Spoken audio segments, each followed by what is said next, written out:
Chapter President, YAPSI, Nigeria, Mr. Akin Opatola, distinguished guests, gentlemen of the press, ladies and gentlemen.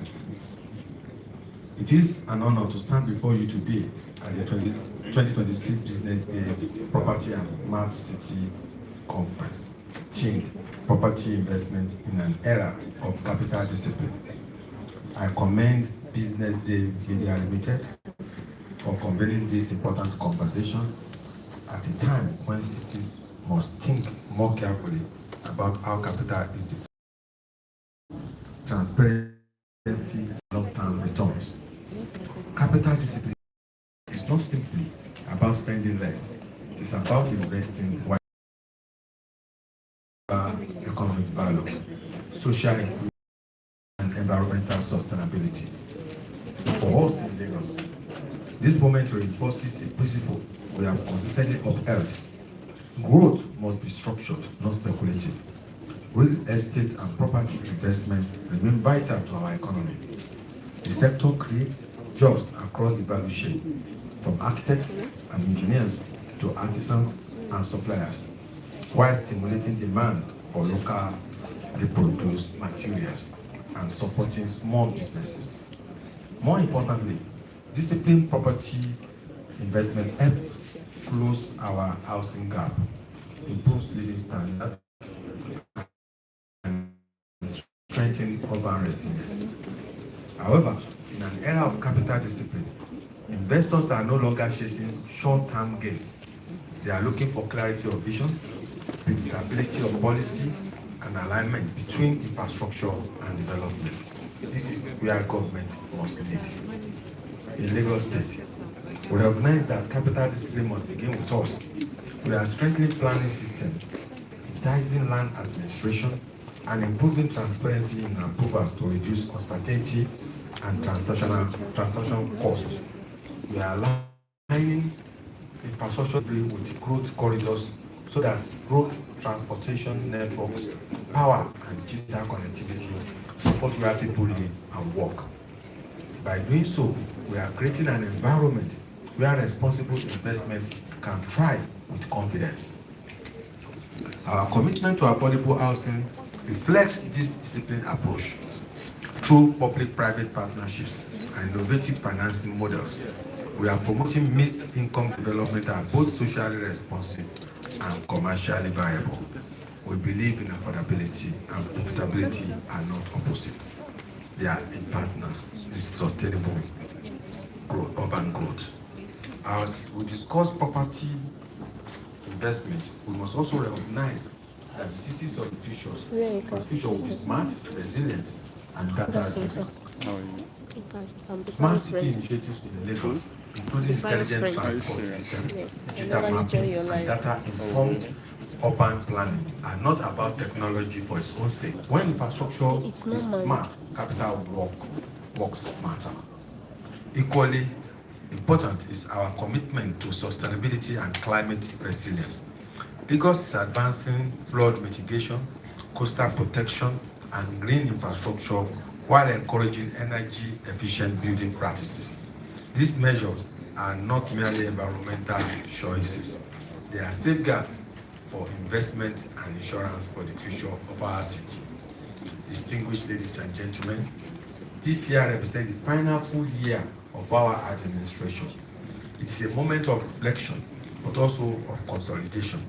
Our legacy will not be measured by the number of projects initiated, but by the strength of the systems we have built, systems that promote transparency, discipline, resilience, and inclusive growth. We are laying the foundation for a Lagos that remains competitive, livable, and investment ready long after this administration.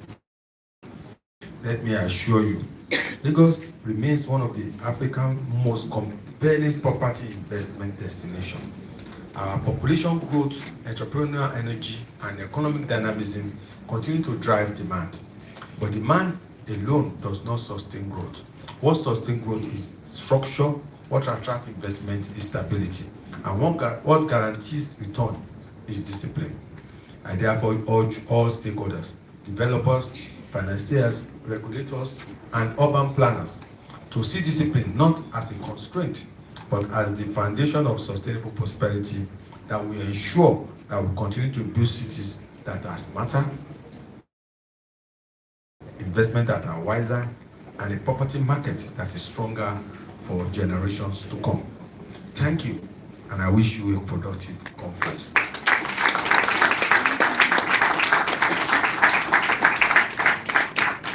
Another round of applause for the Honorable Commissioner. Thank you very much, Honorable Maruf Akindaru, for that very warm address.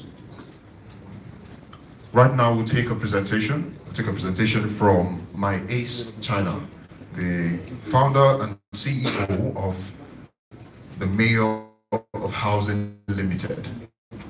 Presentation will last for 15 minutes. 15 minutes. Okay, welcome to the stage. Thank you very much. Something big has hit the city of Port Harcourt and about to quickly spread throughout Africa. Thank you very much.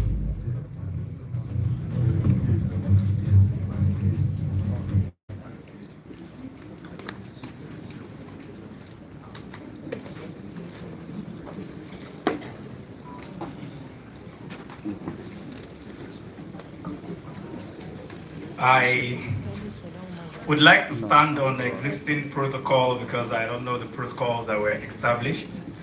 Because I came from the Niger Delta and your blue and red rail does not get to the Niger Delta. So I came in a little bit, few minutes behind the schedule, but I was happy I met the speech of the Honorable Commissioner. And I like the faces I'm seeing, but I don't like the energy because when I came on stage, nobody seemed to have clapped for me. I want to know what I did wrong to Lagos. Did I do it in Port Harcourt? I did it here. So thank you very much. I have 15 minutes, and in 15 minutes, I'm going to try and just stimulate our thoughts, because talking about property investment and smart city development and curating, it's something that if we want to dig deep into it, I don't think a one-day conference will be enough. For those that don't know, my name is My Ace China. I'm a real estate success strategist and the Mayor of Housing. The Mayor of Housing is my registered trademark and my registered responsibility as one of the persons that has decided to blow my trumpet in Nigeria, because when people buy trumpets and they don't like to blow it, why do you have a trumpet if you don't want to blow it? Why did you buy the trumpet? I bought the trumpet in housing, especially resilient, sustainable, smart housing, because I know how good this trumpet is. I know how well I can blow it. And I don't just want to blow it, but I want to inspire all the trumpeters in the house to don't allow the diaspora or other clients to define smart for us, to define the tune of the trumpet for us, to even decide the quality of the trumpet, to decide the standard of the trumpet, when before they wear, we wear. So I'm somebody that is blowing a trumpet of international standard, but very local aboriginal origin. And I'm not just a real estate developer.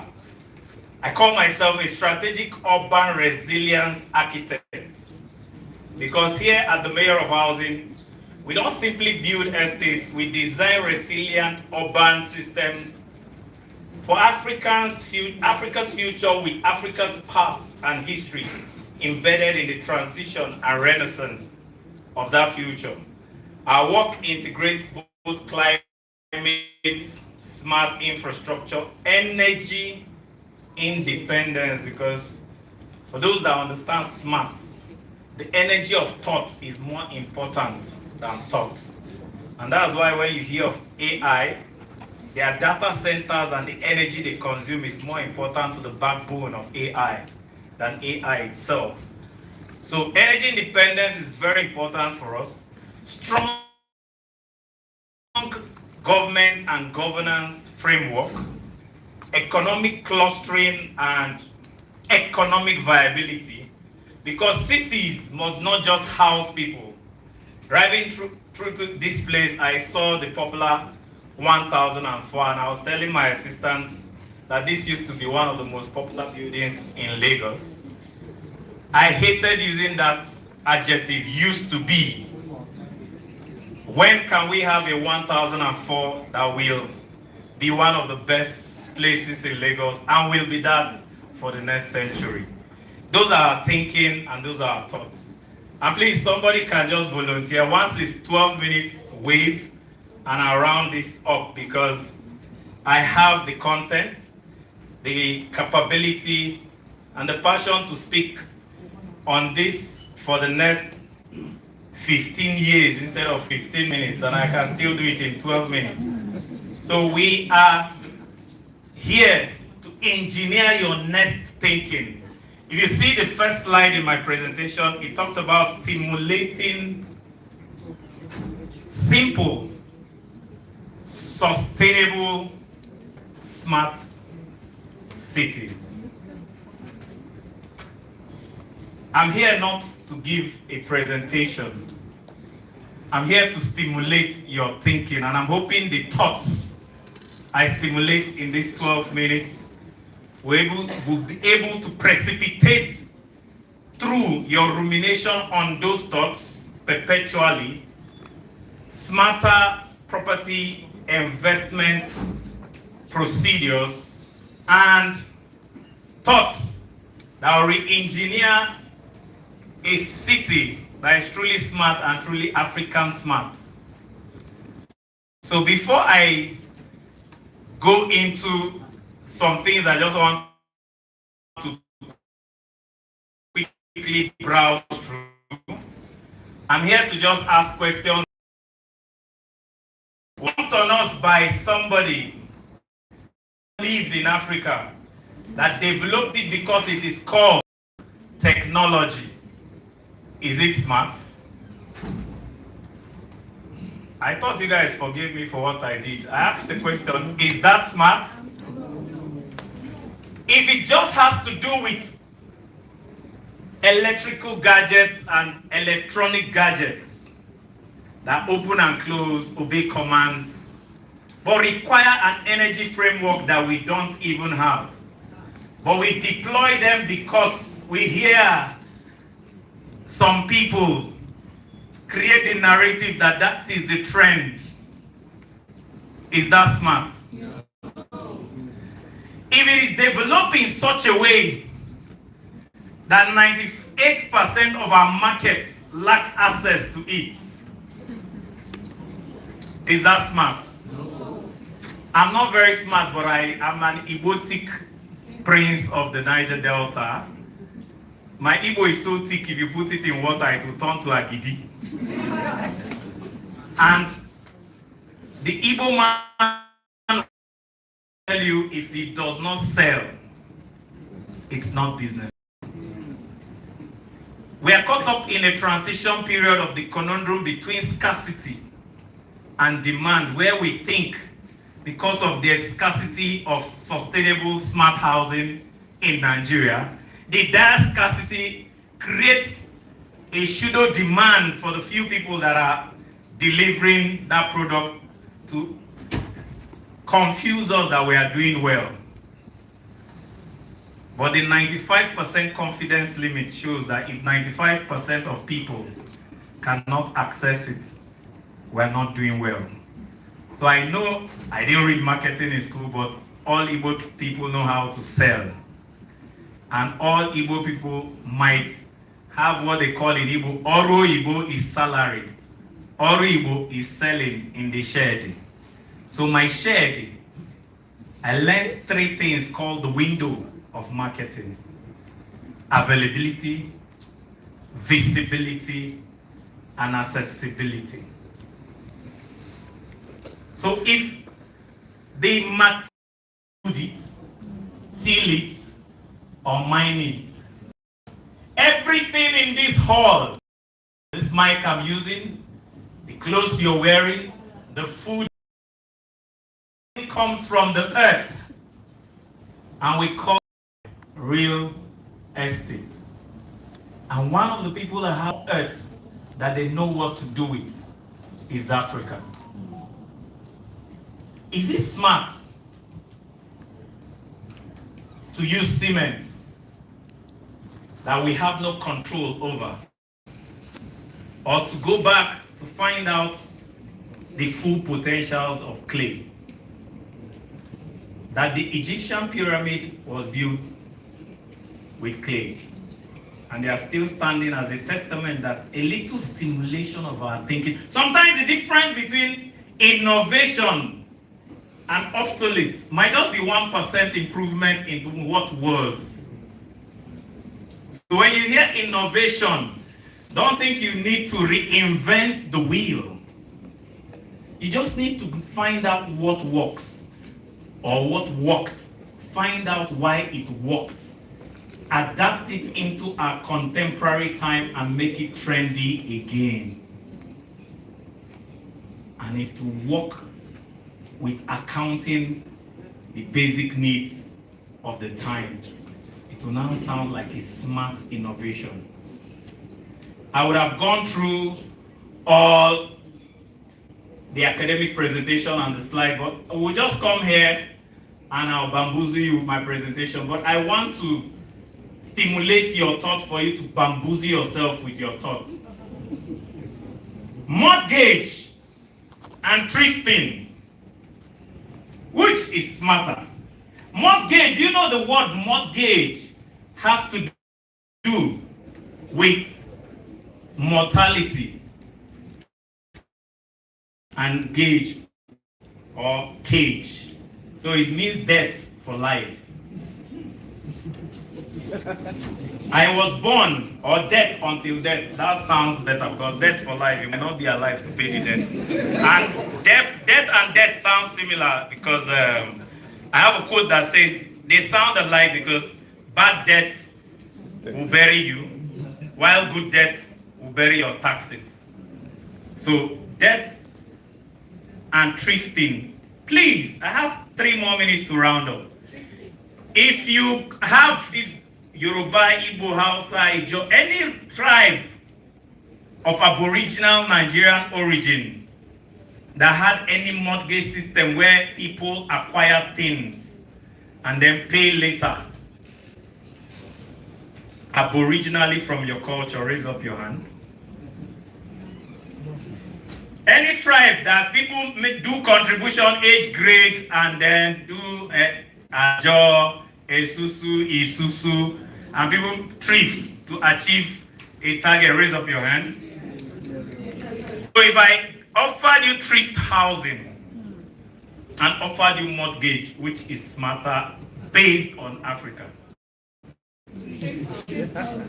Now, I'm not here to bamboozle you because as far back, I was born in 1979. Between 1965 and 1979, the testimonial of cooperatives and thrifting was standing tall in Nigerian soil with the cocoa house in Ibadan. That was the first skyscraper not built on the back of steel of Andrew Carnegie and all the steel giants in the US that supplied the steel, but built on the back of cooperatives and thrifting that came together as the cocoa cooperatives that put together a thrift thinking to create that vision.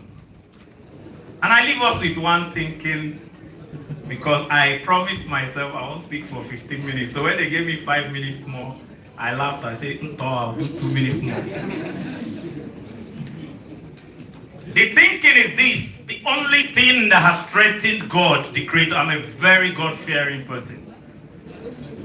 But in my study of the Bible, the only thing that has ever threatened God, ever, is real estate.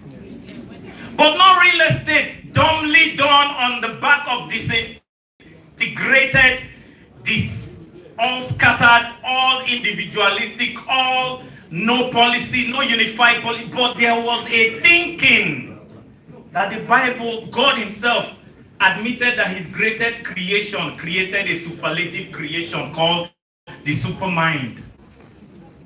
Because it was Napoleon Hill that said that when two minds come together, a third mind that is greater than the summation of those two minds is created. So when God created the mind, he didn't know that the unity of one mind can make the vision of a people so impossible that even him, God, cannot stop it. The only way he could stop it was to scatter their minds by scattering their language, and they could not understand themselves, so he scattered their understanding and comprehension.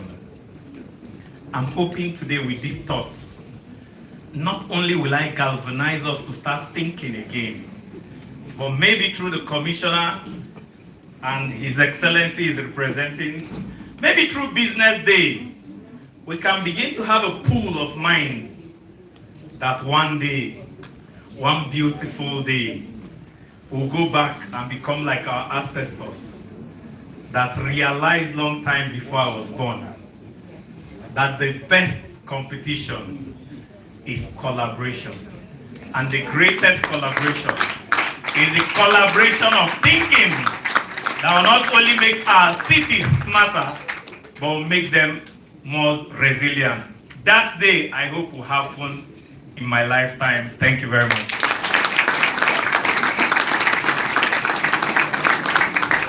Thank you very much, Mr. My Ace China, for that presentation.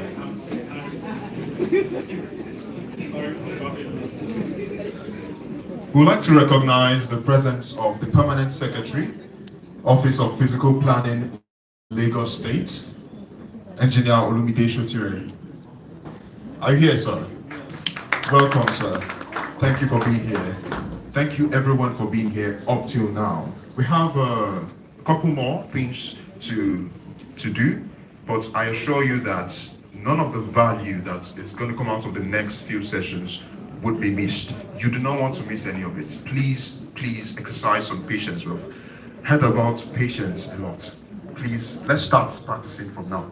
All right, so the next thing we'll take right now is the keynote address. The keynote address will be given by Dr. Oluyinka Olumide, the Honorable Commissioner, Ministry of Physical Planning and Urban Development, Lagos State. A round of applause as he makes his way to the podium.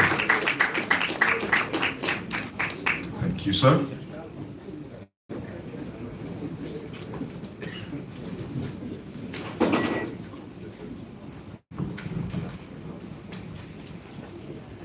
I say good afternoon to my dear brothers and sisters here seated today.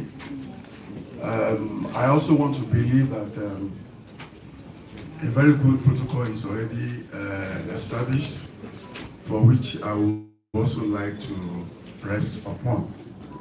And in order not to take much of our time, I will try and be very, very brief. And what I intend to do is to give us an insight into what we in Lagos State we've been doing as a way of changing the landscape of property investment. And of course, I'm also sure you can also agree with me that Lagos is actually taking the lead. And as God will have it, exactly 1 month ago, 24th of January, the Oba of Lagos bestowed on me the title of Are Atulutu of Lagos.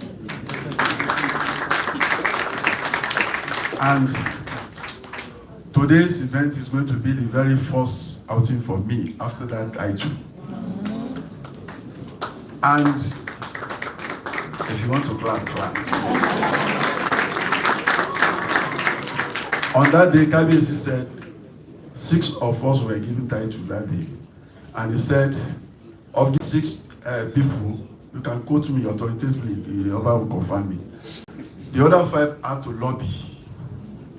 But this boy is somebody that I personally, I'm quoting his word now, is somebody that I personally study, and I feel and believe that I should bestow on him that title because in his own small way of doing things, he has a magic hand of changing the ways of things. So today, I want to share a bit of that magic hand into what we are doing in Lagos, which of course I believe will amuse you and gladdens your heart that yes, the state is actually taking charge. Talk about building investable cities through planning certainty and institutional trust. And I have, unfortunately, it could not be presented on slide. I don't know where my PA is, but I will try and make it interesting. I'm starting with setting the context of city investment and confidence, which I believe majority of us here we are here for. Because if you don't have trust and belief in something, you will not endeavor to invest in that thing. So we as a government, we have to show you what we are doing, what plans we mapped out to cement that your belief, which of course will lead you into investing your capital. Now, but what exactly is a city? If you Google it, you will see, which is just an enclave of people, determined basically by number, highly populated, and they must have one common thing. Yesterday, my ministry held what we call the Ramadan talk. Muslim, but in Lagos there is no Muslim Christian, we're all together, we're all one. And the Imam that gave the talk, it was on neighbors. And he said, I think he came from Ekiti or Umeya, he said, when he wakes up in the morning, he will have to go around the street and greet all the neighbors. Those are quality of neighbor. But somebody now asked question that, sir, I live in an estate around Oniru, and I don't even know the next neighbor. Is that not a quality for in Lagos? And of course, it's part of qualities of advanced cities, because everybody will tend to mind their own business, and what is paramount to them is actually the goals they've set. It's not whether I'm saying good morning to my neighbor or the like. So here, to guarantee investors the 3 key things that will follow in Lagos here: predictability. We must be able to ascertain, to make right decision. We must be able to predict. If you cannot do that, then the ability to invest will be shaken. You also talk of certainty. The endeavor that we want to invest in must present a high level of ranking in terms of certainty. I mean, for those that did MBA finance, you know how you rate certainty. If a project is rated low in certainty, then you need to be careful in going into it. However, there is the other leg that also talked about risk. The higher the risk, the higher the returns. That is under a clearly defined certainty. And the last one also is the trust in the institution, which we are saddled with as a government to ensure that we create trust. Now, why is Lagos, why does it matter what we are discussing now? In Lagos, unlike other cities, of course, some other cities are also going to the status of Lagos. And if we go outside even Nigeria, one key certain thing about cities is that it's always a very, very busy enclave, and people go in and come out. And that's why you have in London, for example, the central area, key of business activity, very turbulent in terms of living, because you have to pay through the sky. But you have the opportunity of living outside, and you can commute into that city center. But here in Lagos, it's not exactly like that, because you have scenario, maybe by virtue of the position of Lagos in Nigeria, if you try and do a small, simple exercise, just stand by the toll gates on a daily basis and try to record the number of influx into the state. You'll be amazed with what you see. People keep coming in here, but ability of moving out is not as fast as they said I have 5 minutes. And all I'll be talking about is still examples. Now, what are the mandates of the ministry?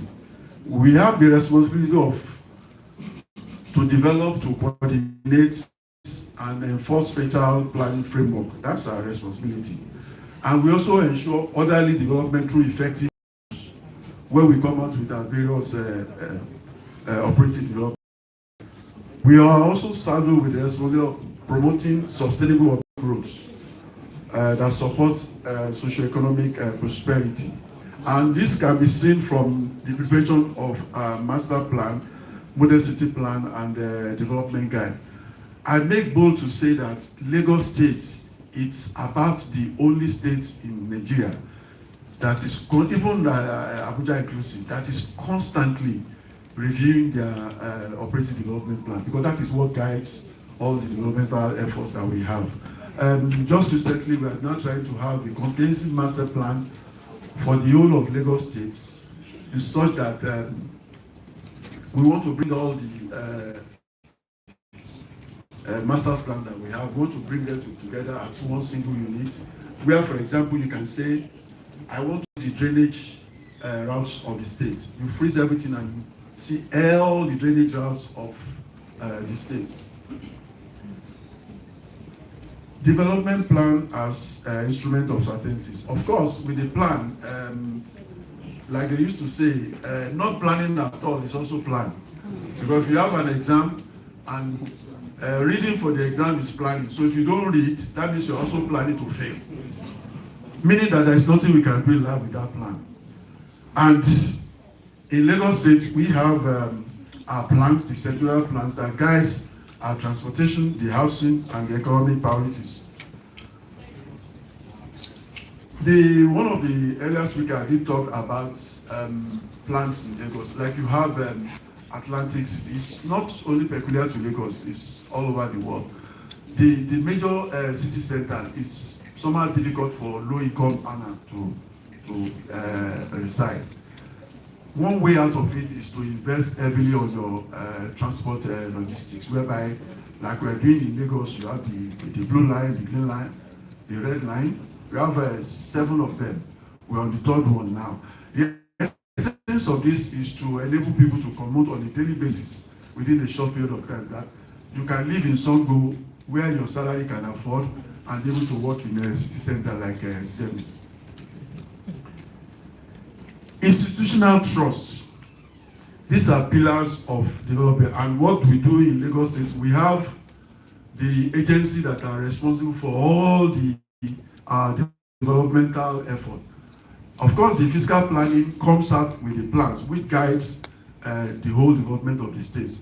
But breaking down into little ones, which most people see as the job of Ministry of Fiscal Planning and Urban Development, which is plan approval. That is, if you rate it in terms of percentage, maybe 6 or 7%. But people are very familiar about it. And it's also part of way of giving a institutional trust that we have a process of development in Lagos. And let me just quickly add here, when we talk of property development, The moment as human being, you distort the original nature of the ground, you are doing property development. Once the natural state is altered, that's property development. But a lot of effort and concentration has been residential, commercial development, recreational. No, there are lots in terms of property development. We notice over time that, okay, we grant approval and people are left on their own to constitute their development team, and that has led to some errors here and there where you have collapse of building. Again, in Lagos, as form of institutional backup, we have a control team, which is called a LABSCA, that ensures that developments are done as designed and specified. Quite a time, you must have noticed they come across and mark X. And it's so because we don't do the right thing. I have developed 76 estates in this country. I can also talk as an estate developer. Majority of estate developers don't keep to their plan, and this is not good.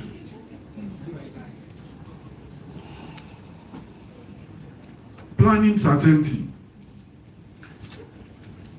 Regulations must be clear and consistent. Top developers, before they commit themselves into development, sometimes they go and get development information where some people you can ODPs, you will see areas that is strictly maybe ground and first, area that is just about 25 stories and the light. Another warning. They said time is up. Okay, let me just run to it. Strategic investments. They are encouraged by where we have the trans-street oriented development. Of recent, we have the coastal road, which I'm sure we're all aware of. And a lot of effort is gone into development along that area in terms of planning. And because we don't want it to be messed up, and that again accounts for why our leader, the president of the country, has cautioned that we need to be careful along that area. Mixed uses zone is part of it. Green and sustainable real estate, commercial and industrial estate, smart infrastructure. Let me just go on by concluding, since they said my time is up. Planning certainty and institutional trust, if you add the two of them together, gives you investability. And what governs that are development plans, which in Lagos we have. There is nowhere in Lagos today that we don't have plans for. The last one we are working on are the water riverine areas, the islands. Implementation of these plans, we implement them and we guide development. Good governance, which is being showed by the state. I made bold to say that about 7 states in Nigeria have visited us to understudy how we do our planning and development activity in the state. And very soon you will see, I don't want to mention their names now, but very soon you will see them almost doing what we do in Lagos. We also provide strong institution, and collaboration between public and private sector is also very important, which one of them is what you have at the Atlantic City. The investors is today,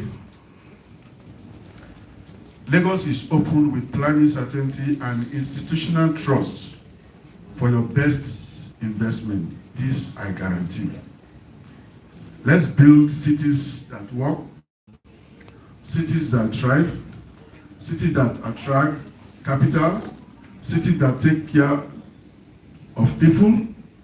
Together we can build more than infrastructure, we can build investment certainty. Thank you very much.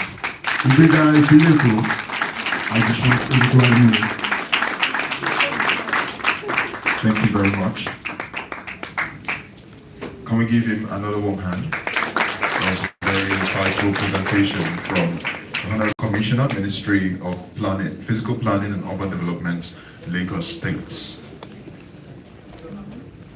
It's been a very interesting day.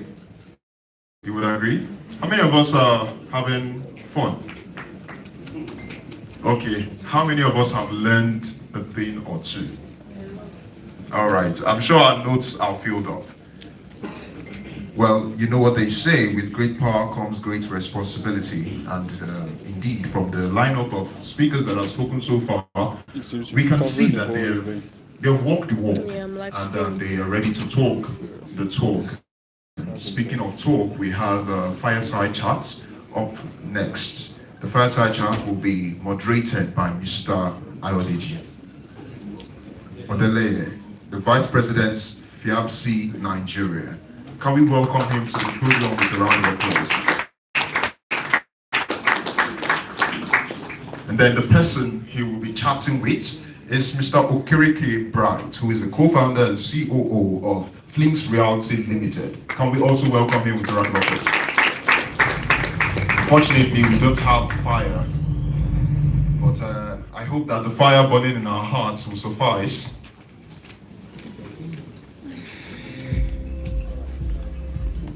This is Flinks Realty. With over 20 buildings located in the heart of Lagos Mainland, 300 plus investors served, and almost 1 billion paid in returns. But the purpose is just part of the story. Every project is built with insured construction. All right, good evening, everyone. Good afternoon, rather. I believe the video is meant to cue us in. The media team.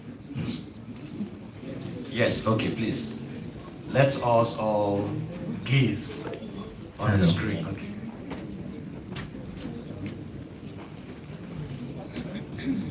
Please, you can go ahead.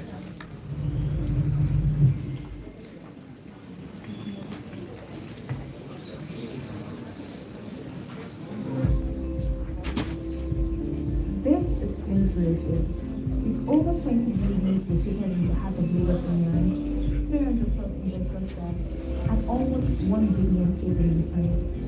But numbers are just part of the story. Every project is built with insured construction, and every investment is protected through trustee partnerships. Because real estate shouldn't just grow roads, it should defend it. In a market full of noise, we chase systems. In an industry built permits, interest free. This isn't just real estate. This is real estate done right. Welcome to Flinks Realty.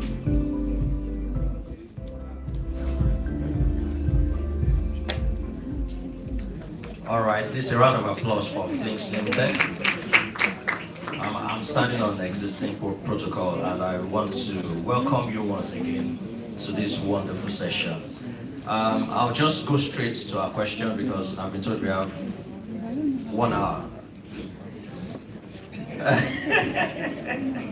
All right, so we'll try to conclude this fireside chat within 10 minutes, God helping us. So, how many of us know Mr. Okereke Bright? Thank you. All right. So, thank you for coming, and we are glad to have you here. Your story says that you started with 50,000 naira. You started real estate with 50,000 naira. Wow, that's amazing. I think I just agreed it's 50,000. All right, 50,000 naira. I would like to learn the trick how you did that, and then you had 13 failed businesses behind you. Now you are co-founding one of the most talked about real estate companies on the mainland. Yeah. So let me start with this. What prompted the vision? Let's start with that. So I do start with small money, and the way we grew the business was we started as agents. So you don't need a lot of money to start as an agent. You just help people get apartments. I think most of that money we spent it on building a website that nobody used. So we help people get apartments. Then we found out that developers are the ones that have most of the control when it comes to apartments. They determine the price, they determine what the apartment looks like, they determine also sometimes who manages the apartment. So I had a lot of customers complain to me about they don't like the houses. And I mostly did the agency thing in Yaba, Surulere area. And during that period, developers had this thing where if they want to tile, they will tile the parlor and not tile the bedroom.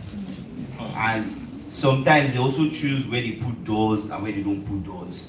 And renting those kind of apartments, the customers are yelling at you and be like, why are you bringing me to stupid apartment? The person who built this is built rubbish. And you as the agent, you have no control. So what inspired me going to property development was being able to control how the customers experience their houses. So in doing that, we realized that not a lot of developers were building houses for young people that need studio apartments, 1-bedroom apartment, 2-bedroom apartment, especially in areas close to where people work. Most people work on the island, Lekki, VI, Ikoyi, all those areas, but they can't afford to live here, so they mostly live in Yaba, Surulere, and areas around, and they don't have money for big apartments, so they get the smaller ones. So that's what majorly inspired us to go into development and building houses for those people. All right, so if I may ask, yes, you are majorly focused on Yaba, Lagomeji axis. So does it mean that have you left the brokerage aspect, or you still do spectrum? We don't necessarily do brokerage anymore, but we still control it. Like, so the houses we built, we try to create rules to avoid people misusing it. So we are not the brokers anymore. We just build. We also give a company to manage it for us. But then when it comes to the renting part, we put things in place to make sure that agents don't do too much to the apartment. Because recently we had a case where house you are renting for like 800 or 1 million, so they put it for 1.5 or 2 million, and then they will take the money and the client will be angry at you taking that you yeah, but we don't do we just Thank you for going to trust and delivery. You just mentioned something about trust. So Nigeria has a trust problem. Yes. From all, but what has Flinks Realty? What have you done to bridge that gap? I know you have delivered almost 16 buildings and over 160 units of housing units. So how have you been able to bridge that gap of trust and then being able to deliver the unit you have? I think from the beginning it was clear that trust is very important. So we noticed that everything was a step to the next. Yeah. So because of that, we always prioritize what our customers want. So people buying this property, what do they want? People renting this property, what do they want? And delivering what you promise has always been a priority.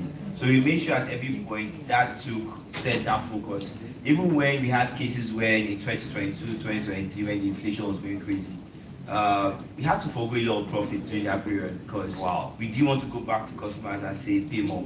Okay. And we looked at it like if we're able to afford to cover these losses for the customer, will they be able to buy more from us in the future? So we focus more on how best can we deliver what we promised without having to default or go back to customers to explain. And even when we have to do that, because some cases there's nothing you can do, you have to be very forward about it. So long before chaos starts, you reach out, communicate. You also show transparency. Information. Yes, information. Give them information ahead of time, show them what's going on. And we notice that a lot of people are very reasonable. When you are very transparent and you communicate what the problem is clearly. All right, okay, so we agree with me that Nigeria real estate market is a tough market. All right. Yes, very tough. And like I said in my introduction, you've had 13 failed businesses. All right, so and most people have stopped at 5. You all agree? You agree? All right. Yeah. So now, with the capital tightening across the economy, many real estate companies are struggling. What lessons have you picked from these failed businesses that you've done to help you, to be prudent, to be disciplined in capital securitization and then utilization? Okay, so one of the major things is always prepare for crisis. So in the company, we always have this we call crisis fund, and we're constantly putting money there, preparing for a crisis, because a lot of times you don't know what tomorrow is going to bring. So you're just prepared for worst case scenario. So even when we plan projects, we plan it as though, okay, the inflation is going to happen, problems are going to occur, then you have that plan, and most especially you prioritize delivering what you promised. Yeah. So one time we delivered the project like 3 months in advance of what we told the clients project was going to be delivered. So was asking me that how were we able to do it? And I told the person we actually just focused on making sure that what we told our customer we deliver it. And because we know that's what will get us to our next level. Because if you fail in delivering 1 unit, nobody will trust you with 2. If you fail in delivering 2, nobody's going to trust you with 10. If you fail with 10, you are definitely not getting to 100. And if you have plans to continually grow, you have to prioritize making sure. And a lot of time they know that you bought a property. It's not like crypto where you have an app button, you get money immediately. It has a process. If you want to sell it, let them sell it. So we also say, okay, if you want it quick, this is the cost way to come out. Means you have to maybe sell below market price, put it in the market to get your money fast, but it's also going to take time. It's not going to be immediately because that's the way the industry is. Thank you so very much. I believe we're all picking 1 or 2 things from this conversation. Let's wrap up with this. What's your vision for the next 5 years, 10 years? Yes. So one of the things that we're trying to really focus on is in Nigeria, we have mostly young people. So more than 60% of our population. And at the moment, I don't think enough people are building for that market because this year mostly stay smaller apartments. And I don't have any statistics for this, but a lot of them are not getting married as early as they should. So they are spending a lot more time in studio apartments, 1-bedroom apartments. Single people are increasing, so they don't need much space. And yes, it's an epidemic now because